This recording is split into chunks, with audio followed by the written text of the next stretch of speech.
You've been around for 50 years, the most popular music genre in the world, billions and billions of dollars, and all you can tell me about is a few people can get jobs? That's bullshit when you look at the cost that the black community has had to pay for hip-hop. A whole generation, 2-3 generations of black kids growing up thinking the best thing you can do is be a damn gangster.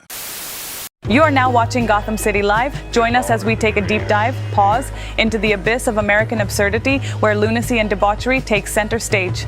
And pow! Welcome back to another edition of Gotham City Live, folks. How you doing today? How you doing today? You feeling good? You feeling strong?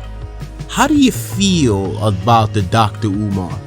Do you like the Dr. Umar? Or do you feel like he's a grifter? Do you feel like he's just nothing more than a race-hustling grifter? It's consciousness over the cookies. It is politics over the punani. It is institutions over intimacy. It is revolution before romance. It is business before the bedroom. Consciousness over coochie. Politics over punani. You may think Dr. Umar is a joke, fam, but we got serious shit to talk about. Dr. Umar said in the 50 years of hip-hop's existence, it's done fuck all for the black community. And we're gonna talk about it. We're gonna talk about all of it on the other side of this thing. Don't go anywhere.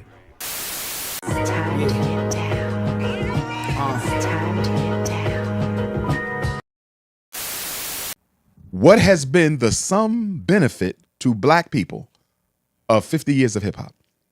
Outside of economic advancement? What was the economic advancement of black America because of hip hop? It's the biggest export. Everybody in the black community. I'm gonna ask you again. Yes, sir. How did black America benefit from 50 years of hip hop? And don't give me individual rappers. That's called tokenism and bourgeoisie. I won't give you tokenism. How have we benefited as a people from hip hop?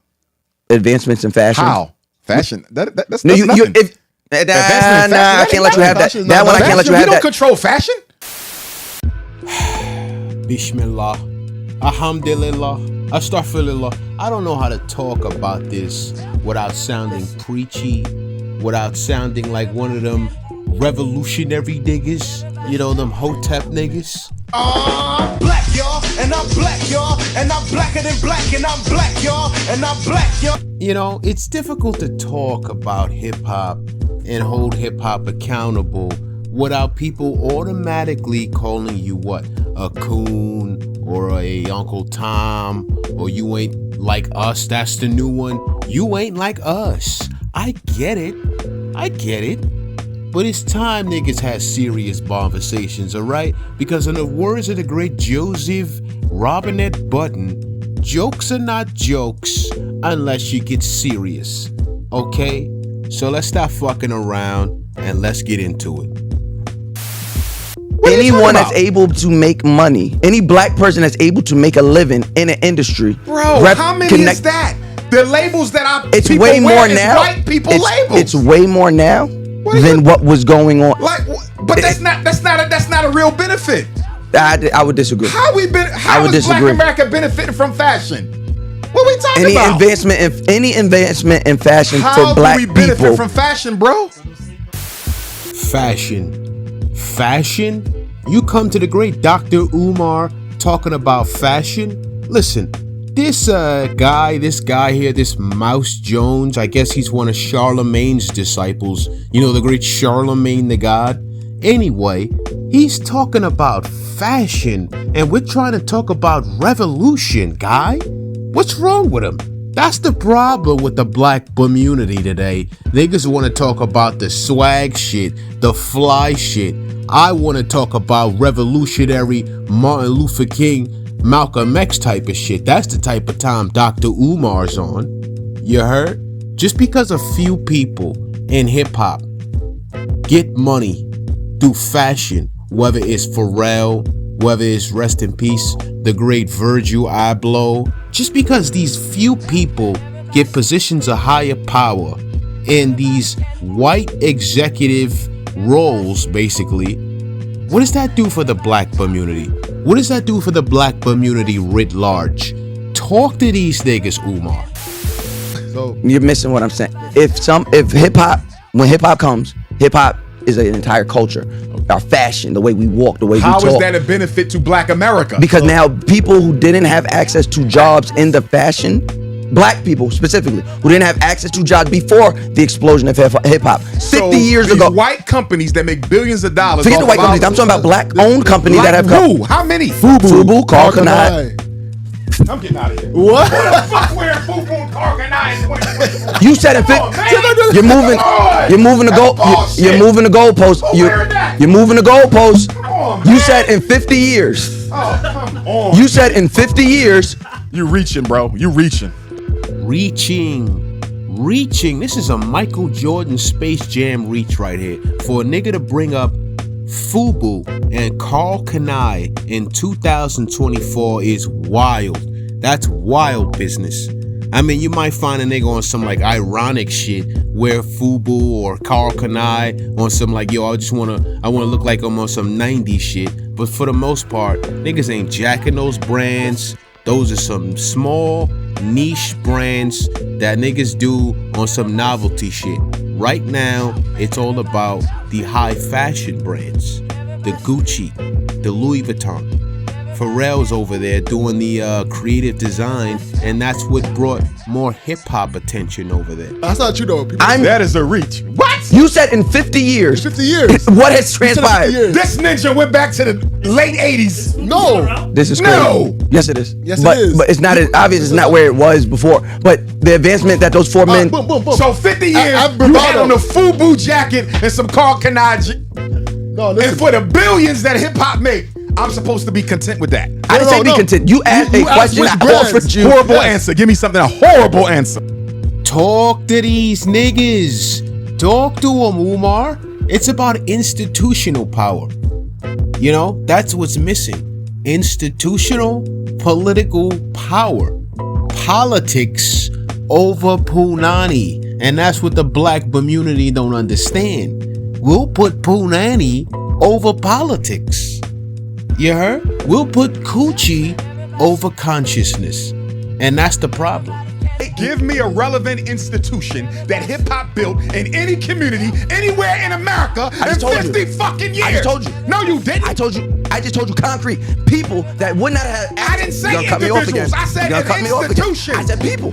Where's the bank of hip hop for the Black community? The definition of the word people means not an individual. So I'm telling you, people that now of 50 years ago would not have had access to You're work dealing in these individualism. I asked you, what did they do for the community? You can't give me nothing because they ain't done shit People for from the community can now work in the music industry that there was never going to be a space for What them the in. fuck? That's individualism. That ain't helping us. That's bullshit. No. Bull fucking shit. Yeah, I'm with him. Let's go, Umar. Talk to these niggas, Umar. This nigga's giving them bars right now. See, this Mouse Jones guy, he's thinking with what I like to call HOV mind. Not hive mind, HOV mind. This idea of Black excellence. This idea that a individual Black person's success is supposed to be indicative of all our success. Hey, look at me, look at all of my success. That's not how it works. That's not how it works. And he's been programmed like that. He comes from up under that Charlemagne school of thought, and Charlemagne comes from HOV. All these niggas come from, you come from HOV, I come from HOV. We all come from HOV. But the problem here is I can recognize the fallacy of HOV mind. Okay? The fallacy of HOV mind. Who your top 10 rappers of all time? My Give me your top personal five. top, Yours. my personal top 5. It goes Jay-Z, it goes Rakim, it goes Andre 3000, Big, Kendrick. Okay, 2 of those gangster, 2 of them not, and then 1 is kind of in the middle. You're still at 50% gangsterism. Is that acceptable? Is it acceptable? Who's the gangster? Jay-Z was gangster shit. But we've also seen him progress out of Big, it. You don't get to progress. You don't get to progress. Can I ask you a question? If I sold dope for 30 years, Yeah. and I gave it up, and now I'm raising my kids, Yeah. am I off the hook for creating a whole generation of drug addicts? What have you done to amend for it? What has he done to amend for it? He's openly giving money to underfunded communities. Stop. How many schools has he built? None. Stop. How many hospitals has he built? None. Stop. How many banks has he built? None. How many supermarkets has he built? None. I don't care about nothing else you got to say. Actionable items. Actionable items. In the words of the great Hove, it's about actionable items that have yet to be provided by the black community. And we still want to defend this shit. Listen, I can get down with degeneracy and fuckery all day, but at some point, hip-hop has to grow up. At some point, hip-hop has to get political. I'm tired of watching these white lunatics and the Heritage Foundation. If you don't know what that is, look that up. It's a right-wing super PAC, and they have great influence over our politics. They're not doing that because they're smarter than us.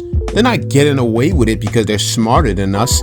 They're doing it because they're more politically engaged than us. They're way more politically engaged. They understand it's about power as opposed to just profit.